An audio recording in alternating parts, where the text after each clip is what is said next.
Welcome to our series where we explore the inspiring stories of people who bravely confront social anxiety.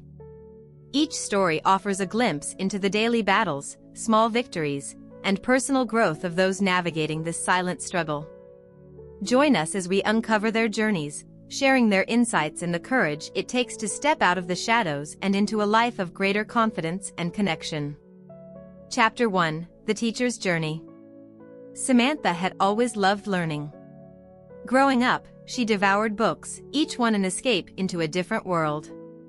She was a quiet child, often found in the corner of the library, lost in a novel or studying historical events. Her love for education naturally led her to pursue a career in teaching, despite the ever-present shadow of social anxiety that had followed her since childhood. Samantha's first day at her new school was a whirlwind of emotions.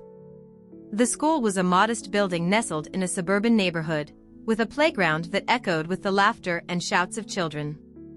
As she walked through the halls, she couldn't help but feel the weight of her new responsibilities. Her classroom was a cozy space filled with colorful posters, a reading corner, and rows of tiny desks waiting to be filled with eager students. Despite her passion for teaching, Samantha's social anxiety was a constant battle. The thought of standing in front of a classroom, with 20 pairs of eyes watching her every move, filled her with dread. She worried about stumbling over her words, making mistakes, or not being able to control the classroom. The fear was paralyzing at times, making her doubt her abilities. On her first day, Samantha arrived early to set up her classroom. She arranged the desks, wrote the day's schedule on the whiteboard, and placed name tags on each desk. She wanted everything to be perfect. As the clock ticked closer to the start of the school day, her heart pounded in her chest, and her palms grew sweaty. She took deep breaths, reminding herself of her training and her love for teaching. When the first bell rang, a group of energetic second graders filed into the room. They were full of excitement and curiosity, chattering about their summer adventures and new school supplies. Samantha greeted each student with a warm smile, trying to hide the tremor in her voice. "Good morning, everyone.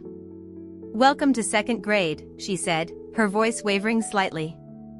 As the students settled into their seats, Samantha introduced herself and began the day's activities. She had planned a series of icebreaker games to help the students get to know each other and feel comfortable in the classroom. Despite her nerves, she managed to guide the students through the activities, her anxiety simmering just below the surface. Throughout the day, Samantha's anxiety ebbed and flowed. There were moments when she felt confident and in control, and others when the fear threatened to overwhelm her. During a math lesson, she stumbled over an explanation, causing a few students to giggle. Her face flushed with embarrassment, and she felt the familiar tightening in her chest. But she pushed through, taking a deep breath and finding her footing again. Lunchtime was a welcome break. The students filed out to the cafeteria, leaving Samantha alone in the classroom. She sat at her desk, taking slow, deliberate breaths to calm her racing heart. She replayed the morning in her mind, focusing on the positive moments and reminding herself that it was okay to make mistakes. She had faced her fear and made it through the first half of the day. After lunch, the students returned, and the day continued with reading and art activities. Samantha found solace in these quieter moments, where she could engage with the students one-on-one or in small groups. She loved watching their eyes light up with understanding and seeing their creativity flourish during art projects. These were the moments that reminded her why she had chosen to become a teacher. As the final bell rang and the students gathered their belongings, Samantha felt a sense of accomplishment. She had survived her first day. It hadn't been perfect, but she had made it through. The students filed out of the room, their laughter and chatter echoing down the hallway. Samantha stayed behind, tidying up the classroom and reflecting on the day. The weeks passed, and Samantha slowly found her rhythm. Each day brought new challenges and triumphs. Her anxiety was a constant companion, but she learned to manage it, finding ways to cope with the stress. She established routines in her classroom, creating a structured environment that helped both her and the students feel more secure. Samantha discovered that preparation was key to managing her anxiety. She spent hours planning her lessons, anticipating potential problems, and practicing her delivery. She found that the more prepared she was, the more confident she felt. She also developed strategies to calm her nerves, such as deep breathing exercises and positive self-talk. One of the biggest challenges was interacting with parents. Parent-teacher conferences filled her with dread. The thought of discussing a student's progress and addressing any concerns was daunting. She worried about being judged or criticized. But Samantha knew that building a strong partnership with parents was essential for her students' success. Her first parent-teacher conference was with Mrs. Rivera, the mother of a lively boy named Carlos. Samantha had prepared notes on Carlos's progress and areas for improvement, but as the meeting approached, her anxiety intensified. She reviewed her notes repeatedly, trying to anticipate any questions or concerns Mrs. Rivera might have. When Mrs. Rivera arrived, Samantha greeted her with a nervous smile. "Hello, Mrs. Rivera. Thank you for coming in today," she said, gesturing for her to sit down. "Thank you, Ms. Bennett. Carlos talks about you all the time. He loves your class," Mrs. Rivera replied, her warm smile easing some of Samantha's nerves. The meeting went better than Samantha had expected. Mrs. Rivera was understanding and supportive, and they discussed ways to help Carlos stay focused and engaged in class. By the end of the meeting, Samantha felt a sense of relief and accomplishment. She had faced her fear and built a positive connection with a parent. As the school year progressed, Samantha continued to grow as a teacher. She found joy in her students' achievements and took pride in their progress. She celebrated their successes, big and small, and provided support and encouragement when they struggled. Her classroom became a safe and nurturing environment, where students felt valued and respected. Samantha also began to open up to her colleagues. Initially, she had kept to herself, avoiding the staff room and social gatherings. But over time, she realized that building relationships with her fellow teachers was important for her own well-being. She started joining them for lunch and participating in school events.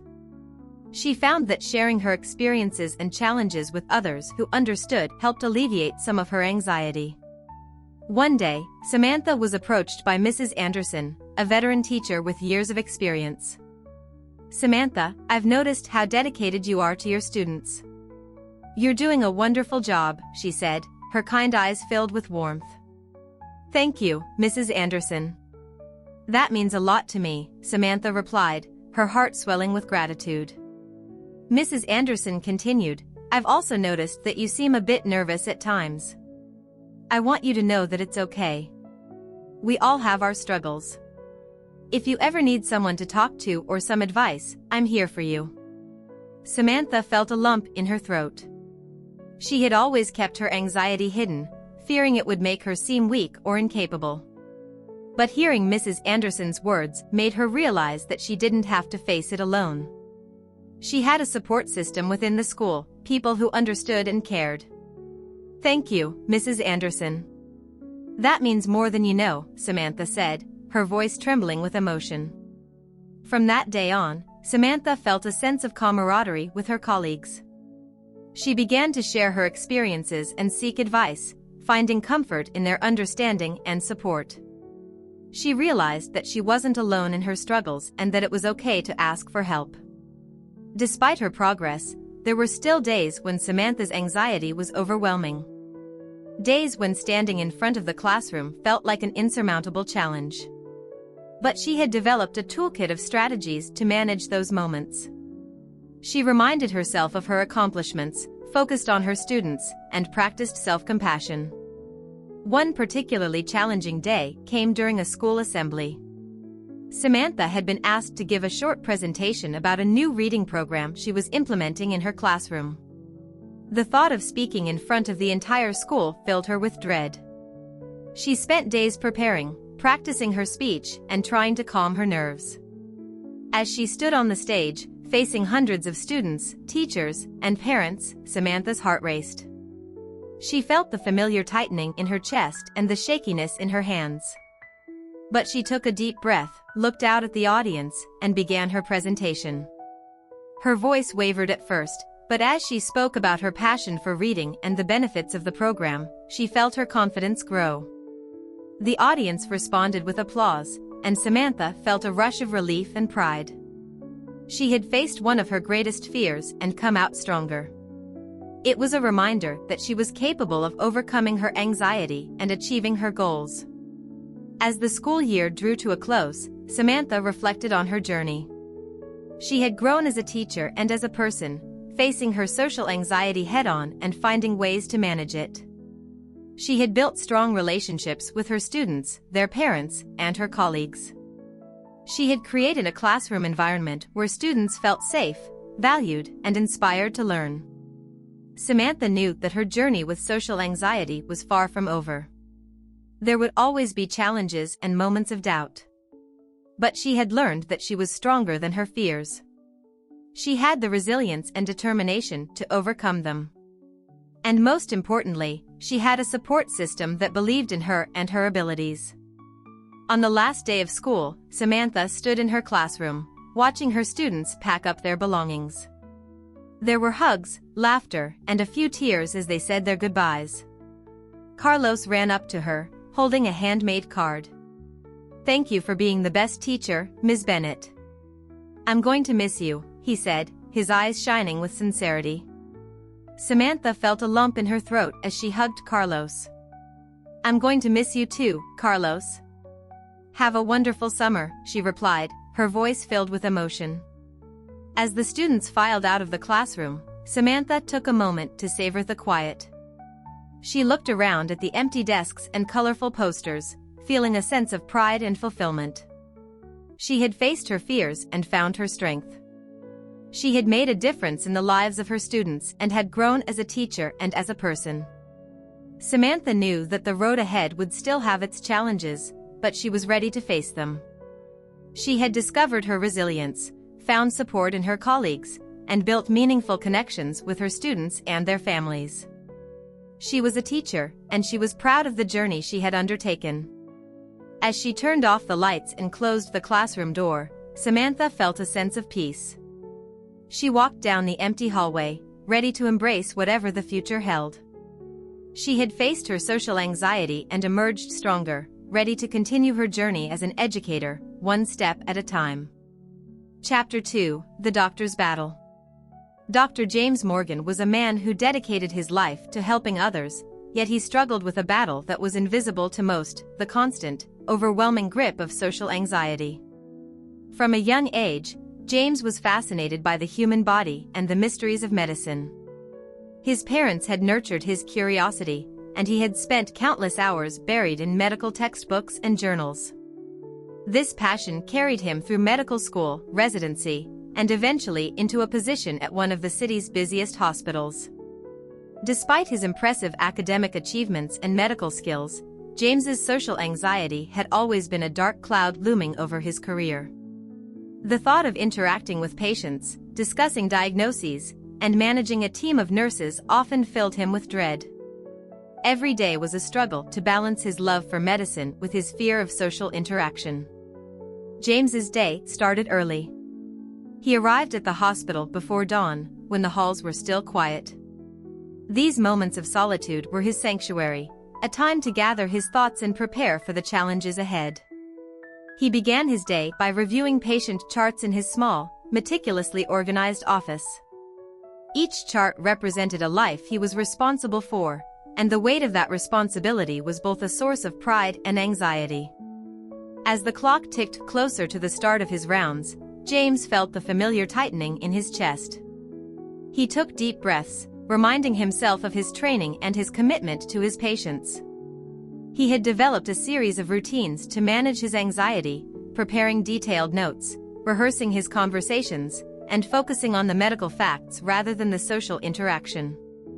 These strategies helped, but they couldn't completely silence the voice of doubt in his mind. James's first patient of the day was Mrs. Thompson, a kind elderly woman recovering from hip surgery. As he entered her room, he forced a smile, hoping to project confidence and calm. "Good morning, Mrs. Thompson. "How are you feeling today?" he asked, his voice steady but quiet. "Good morning, Dr. Morgan. I'm feeling a bit better, thank you," she replied, her smile warm and reassuring. James performed his examination, asking questions and noting her responses. He focused on the task at hand, allowing the clinical process to guide him. By the time he finished, his anxiety had eased slightly. He provided Mrs. Thompson with an update on her recovery plan and left her room with a sense of accomplishment. The rest of the morning was a blur of patient visits, consultations, and chart reviews. Each interaction was a test of James's ability to manage his anxiety while providing the best care possible. Some patients were understanding and kind, while others were frustrated and anxious themselves, which only added to James's stress. He did his best to remain professional and empathetic, knowing that his patients relied on him for their health and well-being. One of the most challenging aspects of James's job was the team meetings. As a senior doctor, he was responsible for leading discussions with his fellow doctors, nurses, and other healthcare professionals. These meetings were essential for coordinating patient care and ensuring that everyone was on the same page. But for James, they were a source of intense anxiety. Before each meeting, James meticulously prepared his notes and rehearsed his presentation. He arrived early, arranging the conference room and setting up his materials. As his colleagues filed in, he felt the familiar tightening in his chest and the racing of his heart. He took deep breaths, reminding himself of his expertise and the importance of the meeting. "Good morning, everyone," James began, his voice wavering slightly. "Thank you for coming. Today, we'll be discussing our current patient cases and any updates or concerns you may have." As he spoke, James felt the eyes of his colleagues on him, and his anxiety intensified. He focused on his notes, carefully outlining each case and providing the necessary information.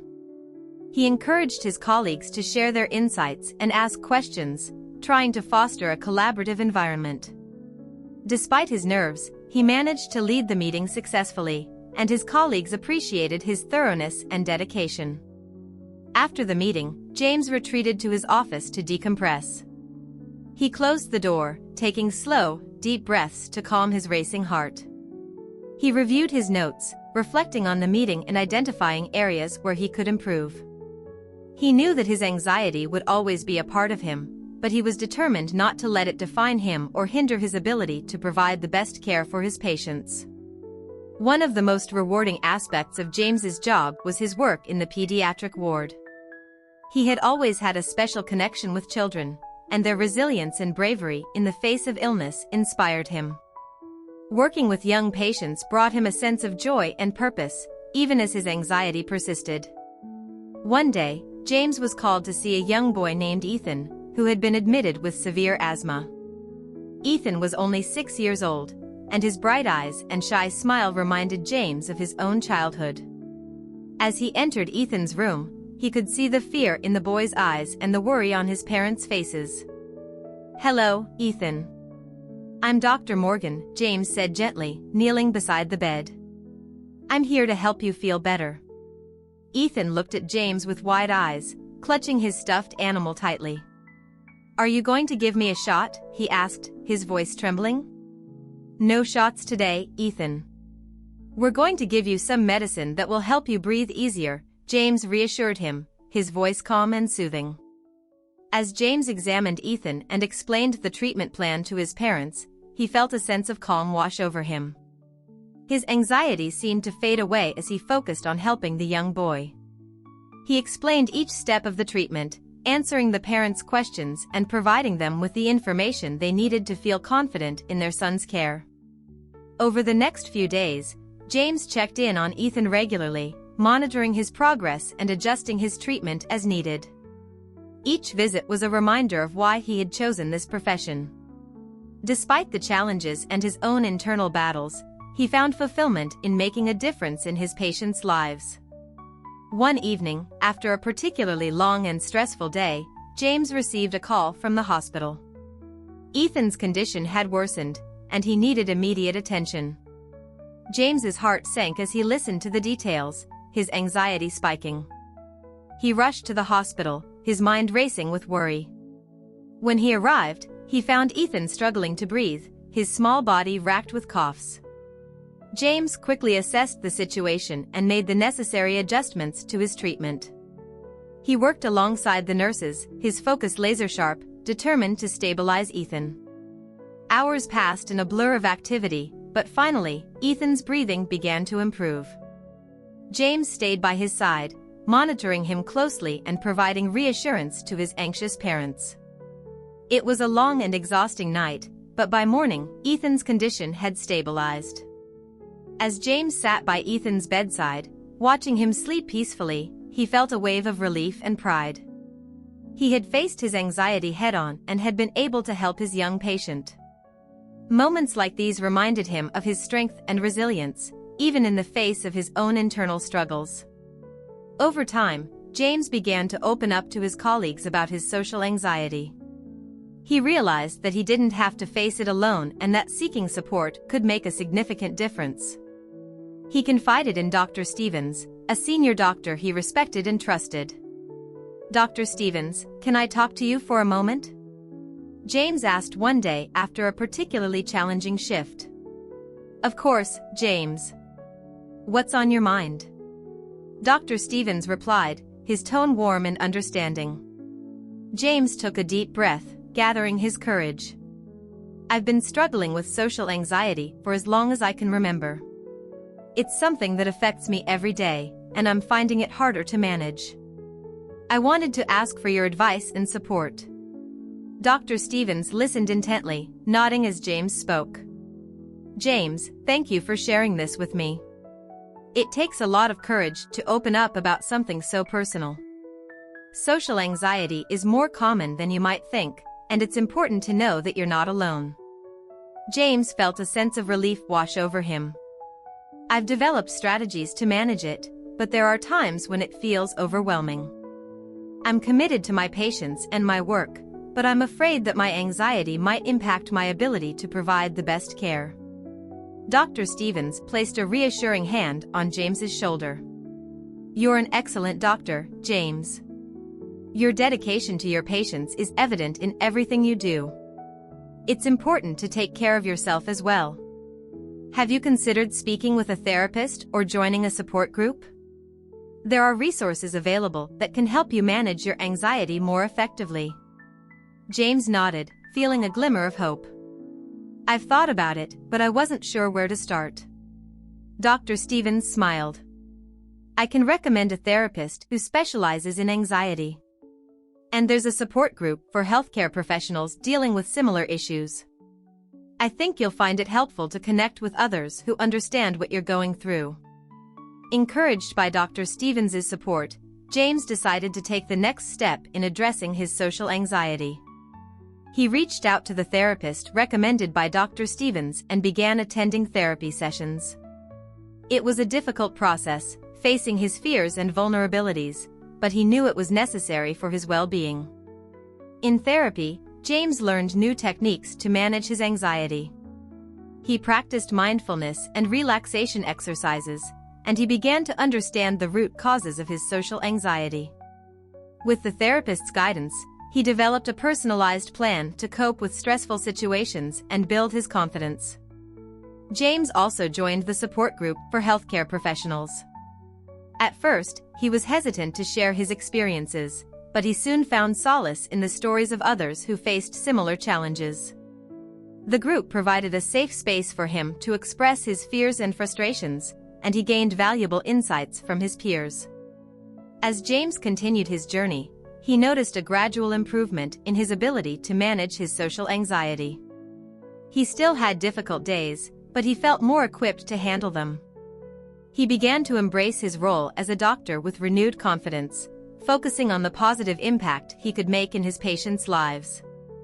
One day, James received a thank you letter from Ethan's parents. They expressed their gratitude for his care and compassion during their son's illness. The letter touched James deeply, reminding him of the profound difference he could make despite his struggles. "Dear Dr. Morgan, we wanted to express our heartfelt thanks for the exceptional care you provided to Ethan during his recent hospitalization. Your kindness, patience, and expertise made a tremendous difference in his recovery. We are grateful for your dedication and the comfort you brought to our family during a difficult time. With sincere gratitude. The Thompson family. James read the letter several times, feeling a sense of pride and fulfillment. It was a reminder that his efforts were appreciated and that he was making a positive impact on the lives of his patients. The letter also reinforced his commitment to his own well-being, knowing that taking care of himself allowed him to provide the best care for others.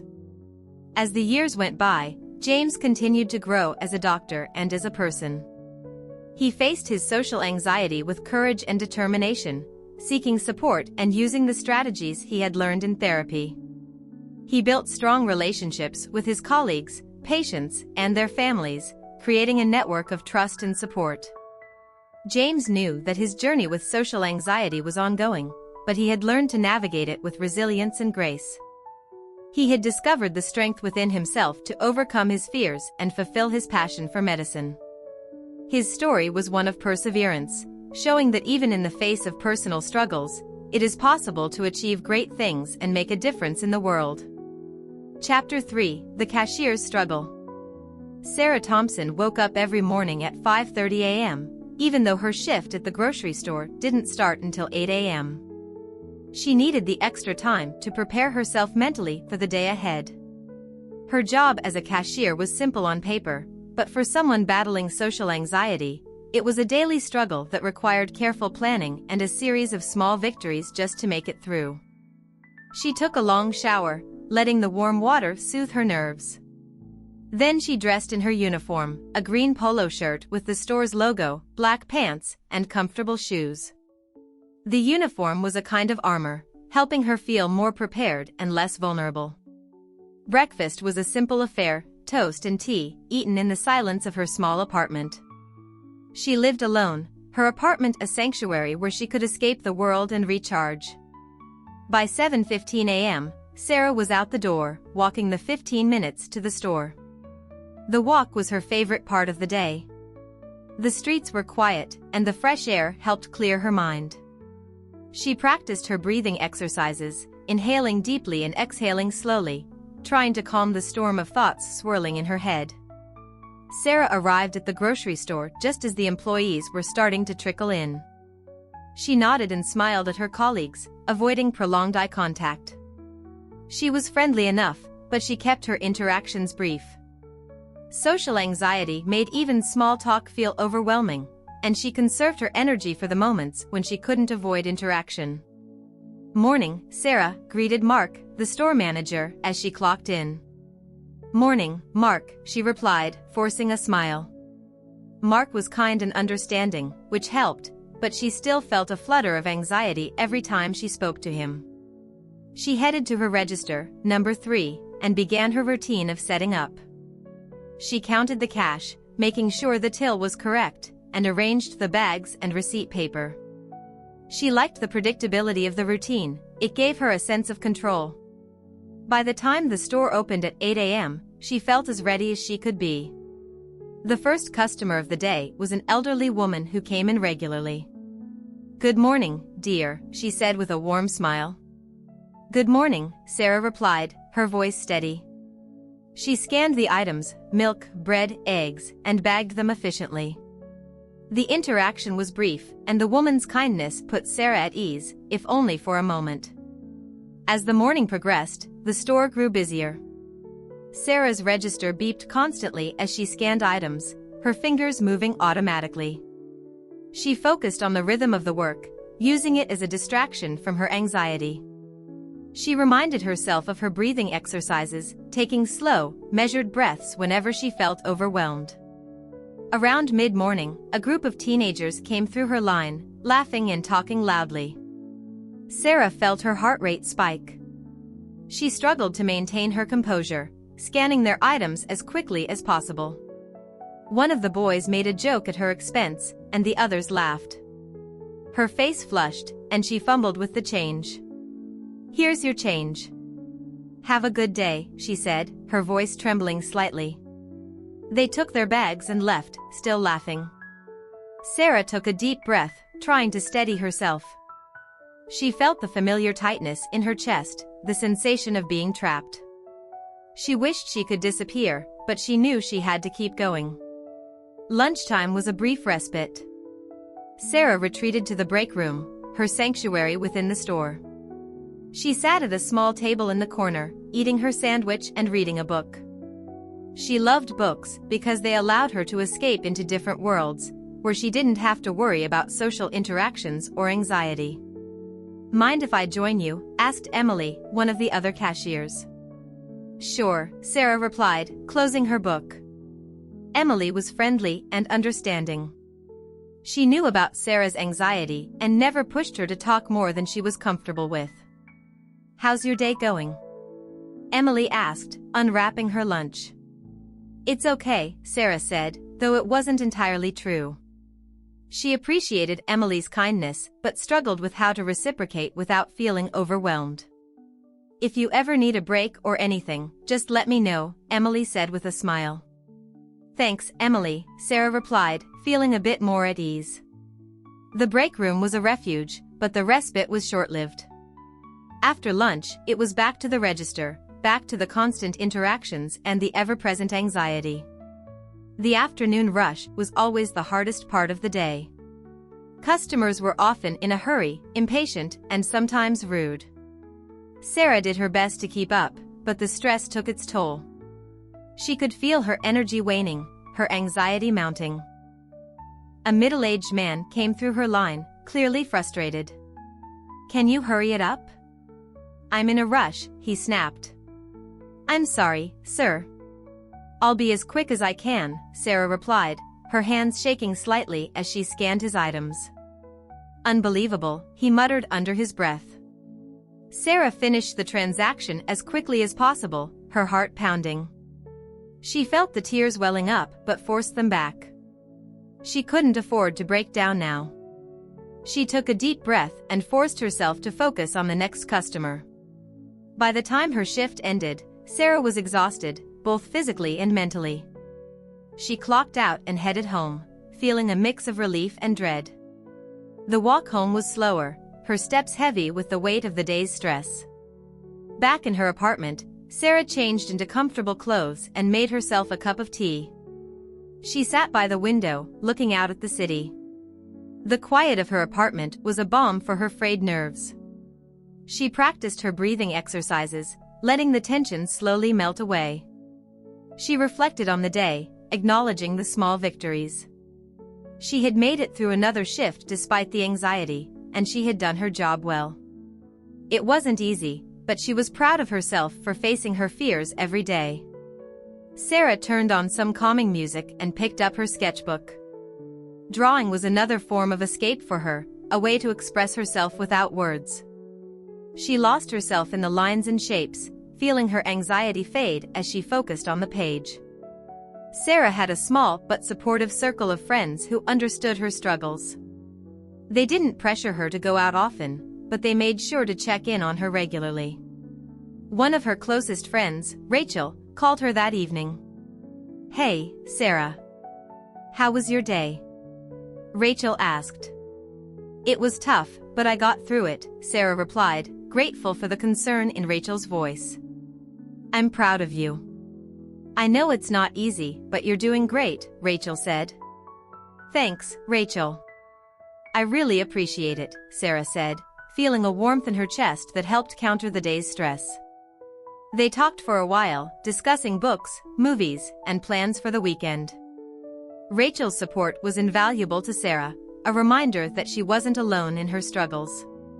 Sarah knew that managing her social anxiety required consistent effort and self-care. She made it a point to engage in activities that brought her joy and relaxation. On weekends, she often visited a nearby park, where she could walk among the trees and enjoy the peace and quiet. She also attended a support group for people with social anxiety. It was comforting to meet others who understood her struggles and to share experiences and coping strategies. The group provided a sense of community and understanding that was crucial for her well-being. One evening at the support group, Sarah shared a recent experience from work. "I had a really tough day yesterday. A customer was rude, and it really shook me. But I made it through the day, and I'm proud of that. The group leader, Jane, nodded. That's a big accomplishment, Sarah. It's important to recognize your progress and celebrate your victories, no matter how small they may seem. Another member of the group, Mike, added, I had a similar experience last week. It's hard, but it helps to know we're not alone in this. We're here for each other. Sarah felt a sense of relief and solidarity. The support group was a lifeline, helping her navigate the challenges of her anxiety and providing a space where she felt understood and accepted. As time went on, Sarah continued to face her social anxiety with courage and determination. She developed a routine that helped her manage her stress, incorporating breathing exercises, mindfulness, and self-care into her daily life. She also leaned on her support system, knowing that she didn't have to face her challenges alone. Work remained a source of anxiety, but Sarah found ways to cope. She focused on the positive interactions, the kind customers, and the supportive colleagues. She reminded herself that she was capable and resilient, that she had the strength to overcome her fears. One day, a regular customer named Mrs. Jensen came through Sarah's line. You always have such a warm smile, Sarah. It brightens my day, she said. Thank you, Mrs. Jensen.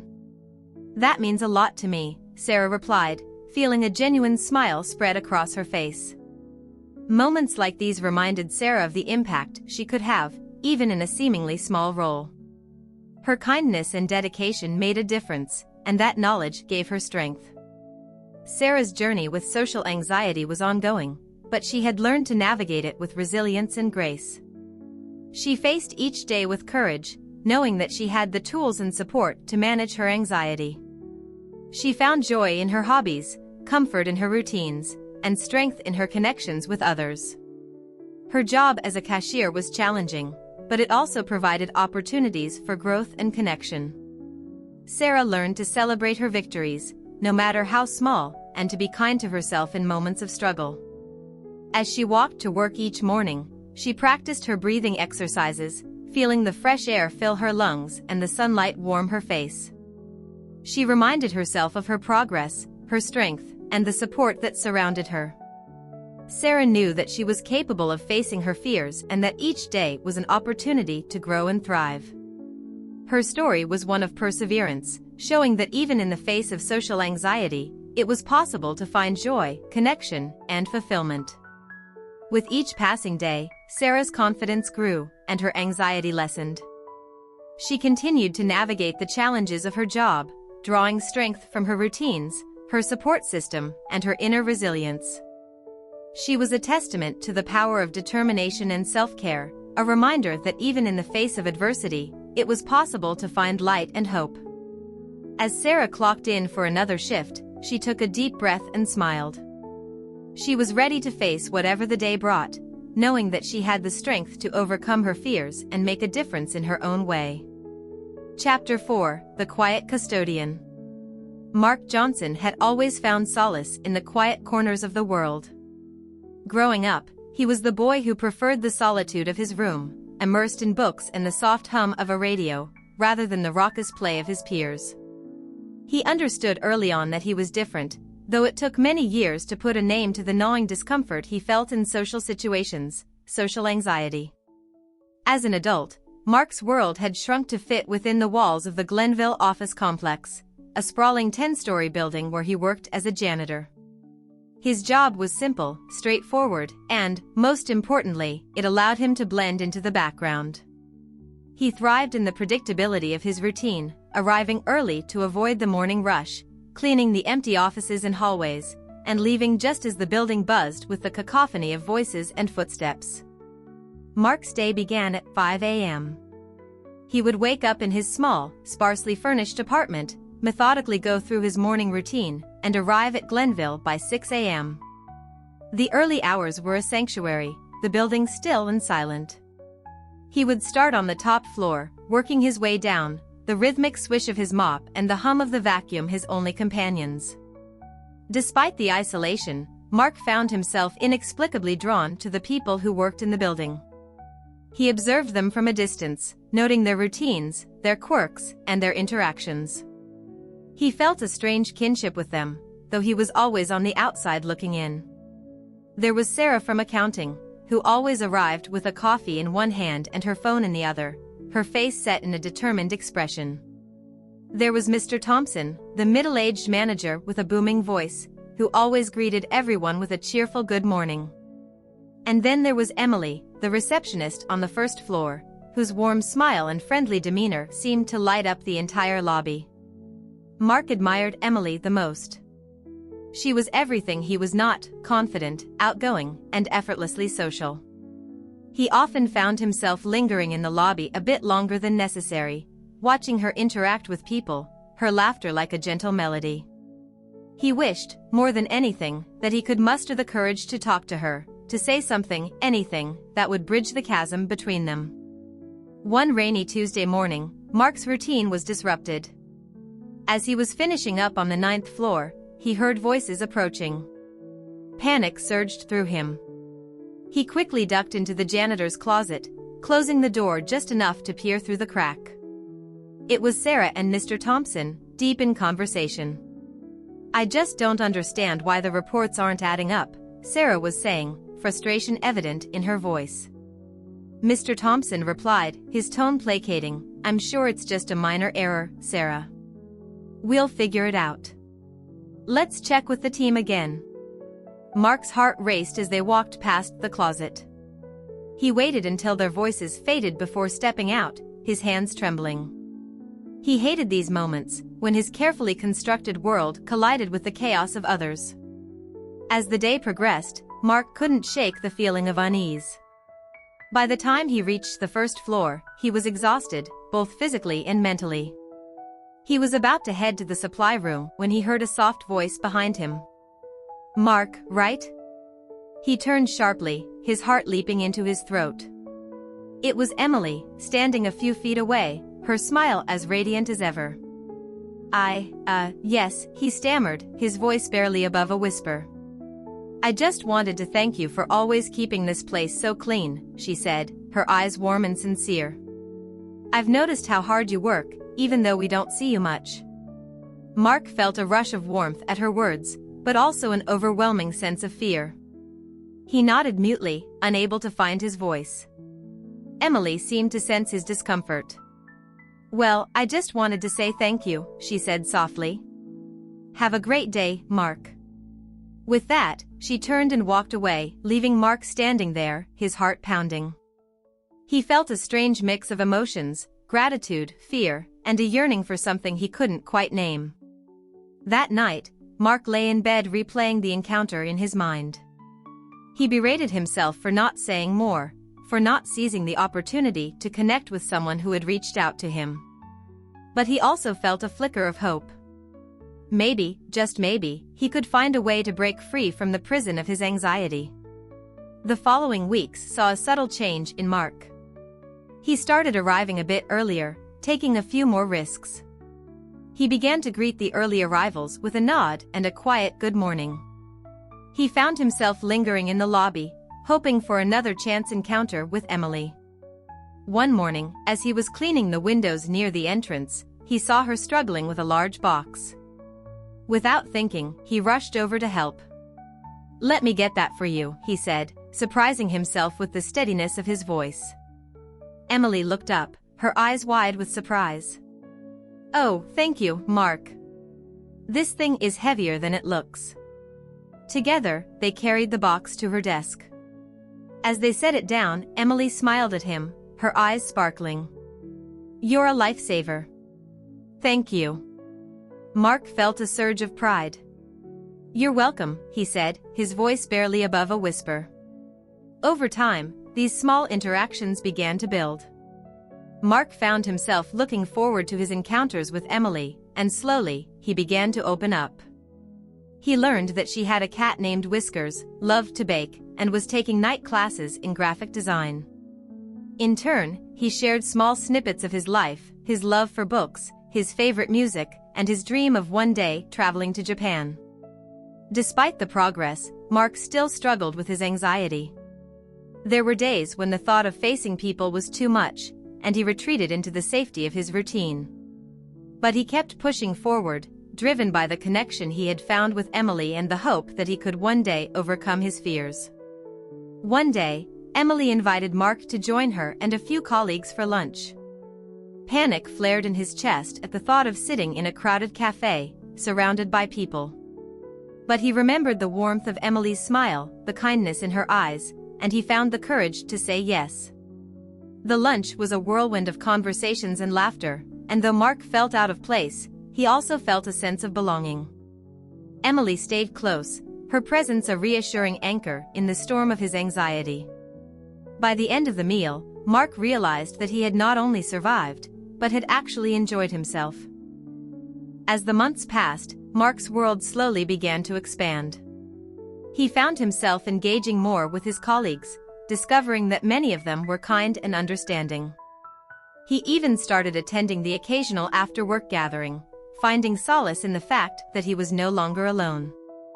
The biggest change, however, was in his relationship with Emily. What started as a tentative friendship blossomed into something deeper. They began spending more time together outside of work, exploring the city, sharing meals, and talking late into the night.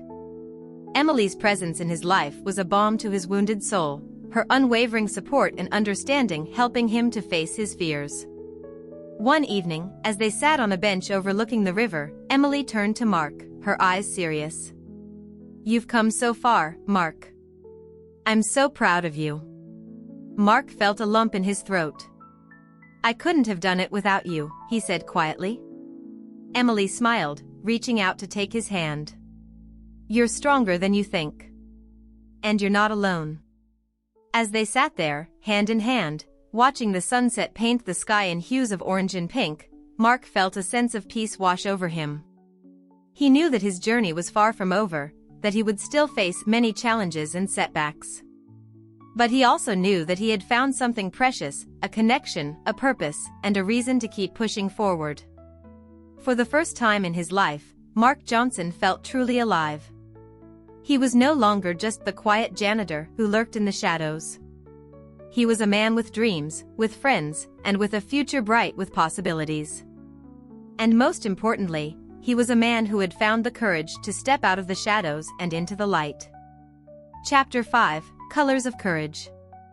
Anna Nguyen had always found solace in the small details of life. Growing up in Vietnam, she often felt overwhelmed by the bustling streets of Hanoi, where the cacophony of voices and the endless streams of motorbikes made her retreat into herself. She found peace in quiet activities that required focus and patience. Painting her nails became a favorite pastime, a way to express herself without needing to speak. The intricate designs and vibrant colors on such a small canvas brought her a sense of peace and control. When Anna moved to America, the change was both thrilling and terrifying. The bustling streets of her new city were different from Hanoi, but equally overwhelming. Her family had moved for better opportunities, and Anna, despite her fears, was determined to make a life for herself. She enrolled in a beauty school, deciding to turn her passion for nail art into a career. The school was a sanctuary, a place where she could focus on her work and slowly build her confidence. Upon graduation, Anna secured a job at a cozy salon in the heart of the city. The job suited her perfectly. She could work quietly, focusing on the delicate artistry of manicures and pedicures, while the soft hum of conversations swirled around her without demanding her direct participation. It was a safe haven, a place where she could contribute to making others feel beautiful without having to engage in lengthy conversations. Despite finding a semblance of comfort in her new job, Anna's social anxiety was a constant companion. Simple interactions, like greeting clients or answering the phone, often left her heart racing and her palms sweaty. She practiced her English diligently, but the fear of making mistakes made her hesitant to speak up. She was grateful for her kind coworkers, who often covered for her during particularly challenging moments. One of those coworkers was Maria, a bubbly and outgoing stylist who had taken Anna under her wing. Maria was everything Anna was not: confident, extroverted, and effortlessly social. She had a way of making everyone feel at ease, and she made it her mission to help Anna feel more comfortable at the salon. "Hey, Anna. How's your day going?" Maria asked one morning, her bright smile a beacon of warmth. Anna smiled shyly. "Good, thank you," she replied softly, her accent lilting over the words. Maria nodded, her eyes twinkling with encouragement. "You know, your designs are amazing. You should really showcase them more. Clients would love to see your work." Anna blushed, ducking her head. "Thank you. I'm not good at talking to people." Maria placed a reassuring hand on her shoulder. "It's okay, Anna. Take your time. You'll get there. And if you ever need help, I'm here." Encouraged by Maria's support, Anna began to push herself out of her comfort zone, little by little. She started by greeting clients with a smile and a few words, practicing her English in front of the mirror each morning. She began to showcase her nail designs on social media, letting her art speak for her when words failed. One day, a regular client named Linda came in for her usual appointment. Linda was an elderly woman with a kind demeanor, and she had always been patient with Anna, never rushing her or making her feel uncomfortable. "Good morning, Anna." Linda greeted her warmly. "How are you today?" Anna took a deep breath, her heart pounding. "Good morning, Linda. I am good, thank you." "How are you?" she replied, her voice steady despite her nerves. Linda's face lit up with a smile. "I'm doing well, thank you. I'm excited to see what design you have in mind for me today." As Anna worked on Linda's nails, she found herself relaxing into the rhythm of the work. The familiar motions of filing, buffing, and painting soothed her, and she began to talk about her designs, explaining the inspiration behind each one. Linda listened attentively, her gentle encouragement bolstering Anna's confidence. "You have such a talent, Anna," Linda said as she admired the finished design, a delicate pattern of cherry blossoms against a pale blue sky. "You should be very proud." Tears prickled at the corners of Anna's eyes. "Thank you, Linda. That means a lot to me." As the months passed, Anna continued to grow more comfortable in her role. She started to build a loyal clientele who appreciated not only her incredible talent but also her gentle, caring nature. She even began to participate in the salon's community events, sharing her love for nail art with a wider audience. One evening, after a particularly busy day, Maria invited Anna to join her and some other coworkers for dinner. Anna hesitated, her anxiety flaring at the thought of a social gathering. But she remembered her promise to herself to keep pushing forward, to not let her fears hold her back. "I'd love to," Anna replied, her voice steady. The dinner was held at a cozy little restaurant nearby. The atmosphere was warm and inviting, and Anna found herself relaxing as the evening progressed. She listened to her coworkers' stories, laughing at their jokes and even sharing a few of her own. It was a small victory, but to Anna, it felt monumental. As the night drew to a close, Maria leaned over and whispered, "I'm really proud of you, Anna. You've come such a long way."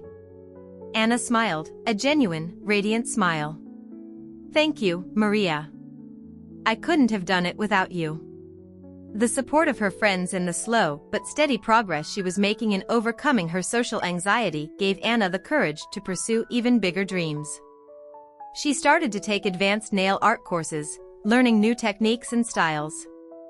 She even began to dream of opening her own salon one day, a place where others like her could find a safe and welcoming environment. One sunny afternoon, Anna received a call that would change her life. It was from a renowned nail art magazine that had discovered her work on social media. They wanted to feature her designs in their upcoming issue. "We love your unique style and the cultural influences in your work," the editor said. "Would you be interested in doing an interview and sharing your story?" Anna's heart raced. An interview? The thought was terrifying, but she knew she couldn't pass up such an incredible opportunity. "Yes, I'd love to," she replied, her voice shaking slightly. The interview was scheduled for the following week. Anna spent the days leading up to it practicing her responses, writing down key points, and reminding herself of how far she had come. When the day finally arrived, she felt a mix of fear and excitement. The interview took place at the salon, with the editor and a photographer setting up a small studio in the corner. Maria was there, her presence a comforting anchor for Anna. "Just be yourself," Maria whispered as the interview began. "You're amazing, and people need to hear your story." The editor started with some simple questions about Anna's background and her journey as a nail technician. As she spoke, Anna found herself growing more comfortable.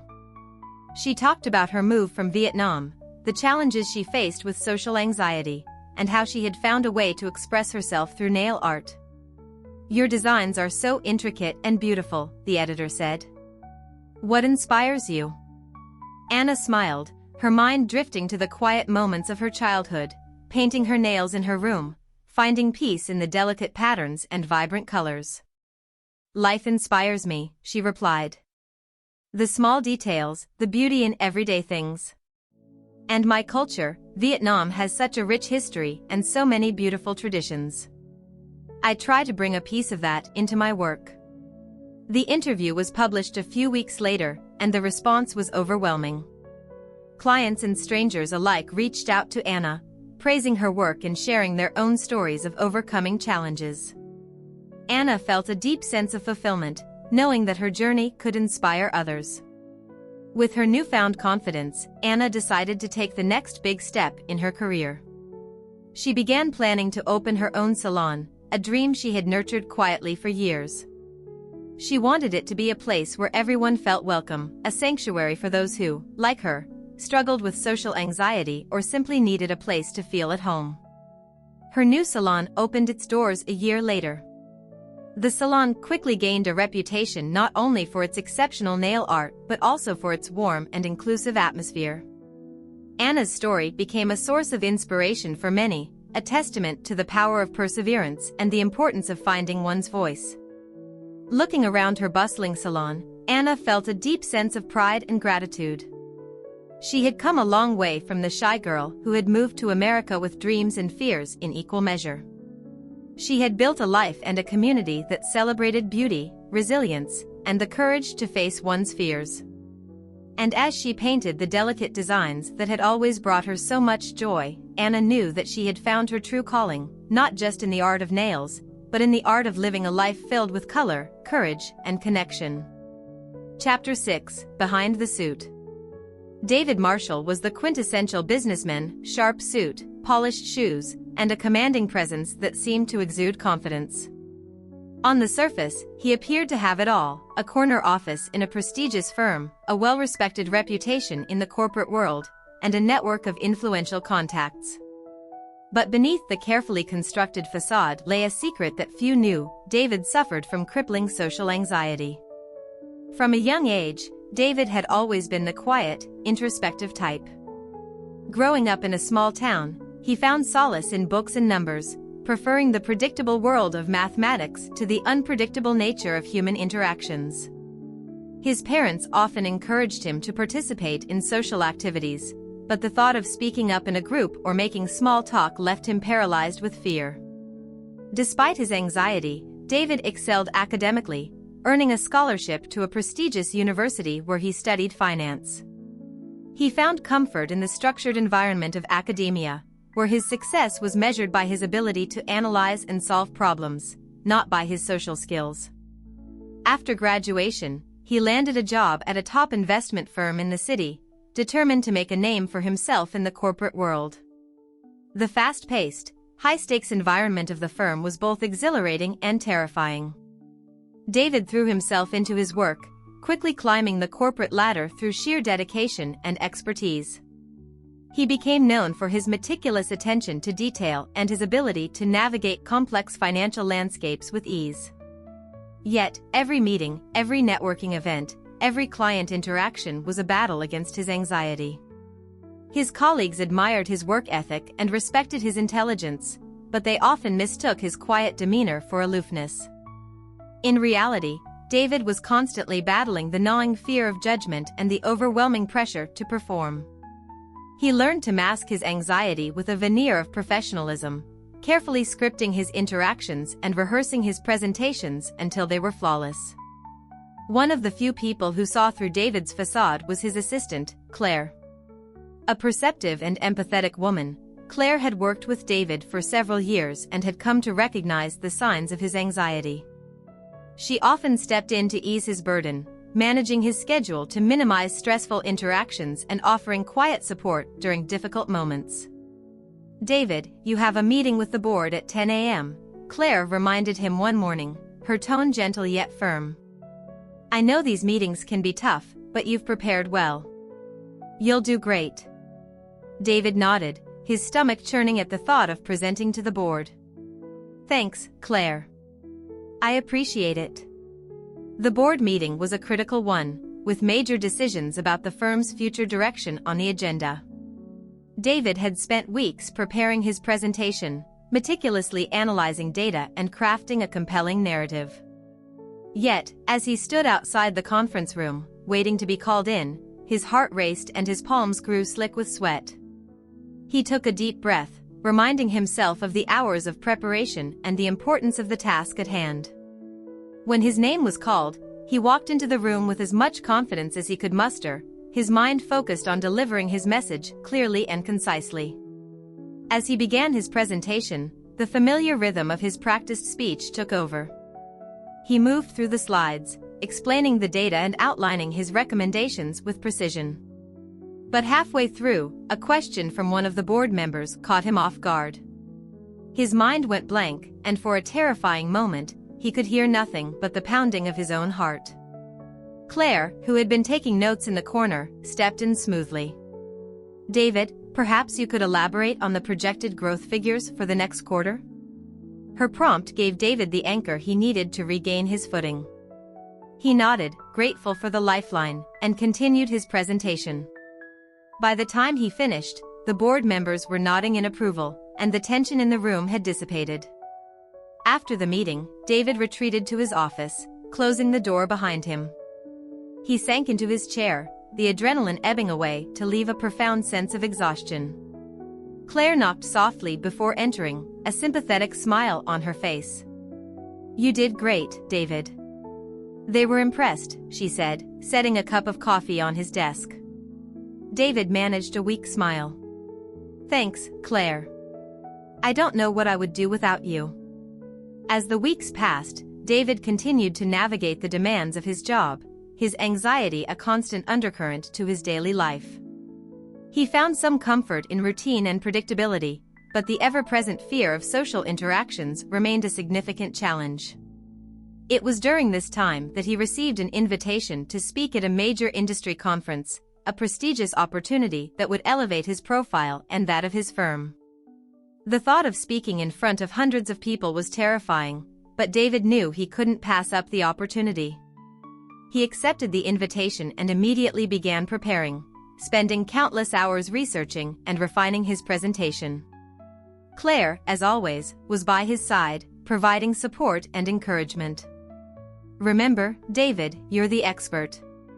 You know this material inside and out," she reminded him as the conference approached. The day of the conference arrived, and David found himself standing backstage, his heart pounding in his chest. He could hear the murmur of the audience and the distant sound of applause as the speaker before him finished. Taking a deep breath, he walked onto the stage, the bright lights momentarily blinding him. As he began his presentation, the familiar rhythm of his rehearsed speech took over.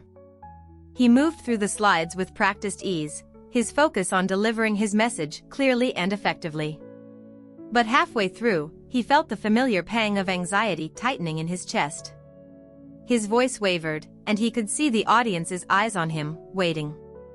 For a moment, he considered fleeing the stage, but he knew he couldn't give in to his fear. He took a deep breath, grounding himself in the material he knew so well. He forced himself to make eye contact with the audience, to see them not as a faceless mass but as individuals interested in what he had to say. He finished his presentation to a round of applause, the sound washing over him like a wave of relief. Backstage, Claire was waiting for him, a proud smile on her face. "You did it, David. You were amazing," she said, hugging him tightly. David felt a sense of accomplishment and relief. He had faced his fear head-on and come out the other side. It was a small victory, but it felt monumental. In the months that followed, David continued to work on managing his anxiety. He sought the help of a therapist, who taught him techniques to cope with his fear and build his confidence. He began to open up to his colleagues about his struggles, finding that many of them were more understanding and supportive than he had ever imagined. He also started to take more risks, pushing himself to engage in social situations that he would have previously avoided. He attended networking events, participated in team-building activities, and even began to mentor younger employees, sharing his experiences and offering guidance. Through it all, Claire remained his steadfast supporter, encouraging him every step of the way. Their professional relationship grew into a deep friendship, built on mutual respect and understanding. One evening, as they sat in David's office going over the day's work, Claire looked at him thoughtfully. "You know, David, you've come a long way. I'm really proud of you." David smiled, feeling a warmth that came not just from her words but from the knowledge that he had indeed come a long way. "Thank you, Claire. I couldn't have done it without you." As he looked out the window at the city lights, David felt a sense of peace and fulfillment that he had never known before. He had learned to navigate the complex world of business not just with his intellect, but with his heart. He had faced his fears and found the strength to overcome them, not alone, but with the support of those who believed in him. David Marshall was still the quintessential businessman, but he was also so much more. He was a man who had learned that true strength came not from hiding his vulnerabilities, but from embracing them. And in doing so, he had discovered a resilience and courage that would carry him forward, no matter what challenges lay ahead.